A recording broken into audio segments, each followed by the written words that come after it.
The late afternoon sunlight filtered softly through the window, casting a golden glow over the cafe where Lin sat alone, stirring her coffee absent-mindedly. Her heart felt heavy, tangled with thoughts she could neither sort nor suppress. Across the street, Jane's laughter carried faintly, a sound that once brought Lin comfort, but now pricked her like tiny needles. It had been weeks of tension, ever since that night when their hands brushed and sparks had threatened to ignite something undeniable. Lin had felt a mixture of hope and fear, neither of which she could act upon. Jane, on the other hand, seemed determined to close the distance Lin desperately wanted to keep. "Lin," a voice called softly. She looked up and saw Jane approaching, her eyes warm but filled with a kind of pleading. Lin's stomach twisted. She wanted to reach out, to close the distance between them, but every time she imagined giving in, a quiet voice inside her whispered caution. Jane sat down opposite her, exhaling slowly. I can't help myself," she said. "I keep doing things because I want to be close to you." Her fingers fidgeted nervously with the edge of her sleeve. "I fought. Maybe you feel the same way." Lin stared at her, trying to find the words. "Jane, if you want us to stay friends, maybe you should stop trying like this," she said carefully, each word measured to avoid hurting her.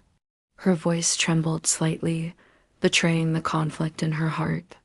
She hated seeing Jane's hopeful gaze falter, yet she knew that giving in now could change everything between them in ways she wasn't ready for. Jane's lips parted slightly, as if she had something to say, but no words came. Her eyes glistened with unshed tears, and Lin's chest tightened.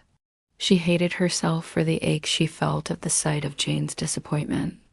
She wanted to comfort her, to pull her close and erase all the tension, but the fear of losing their friendship and herself was stronger than the desire to give in.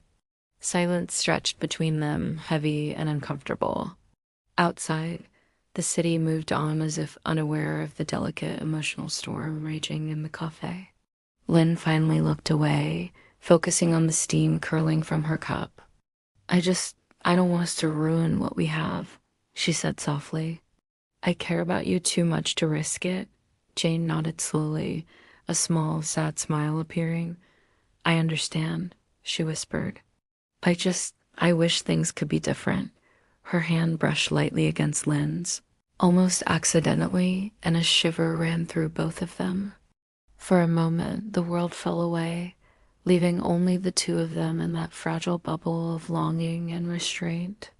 Lin wanted to reach out, to close the space between them, and finally acknowledge the feelings that had been simmering for months.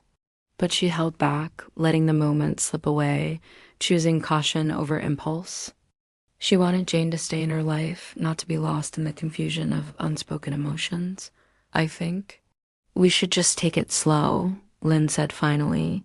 "We can't force this, whatever it is. If it's meant to happen, it will. But for now, let's just be us." Her voice was gentle, almost pleading. Jane looked at her for a long moment, searching Lin's eyes as if trying to read her soul. Then she nodded, brushing a strand of hair behind her ear. "Okay," she said softly. "I'll try for us." "I'll try to respect that."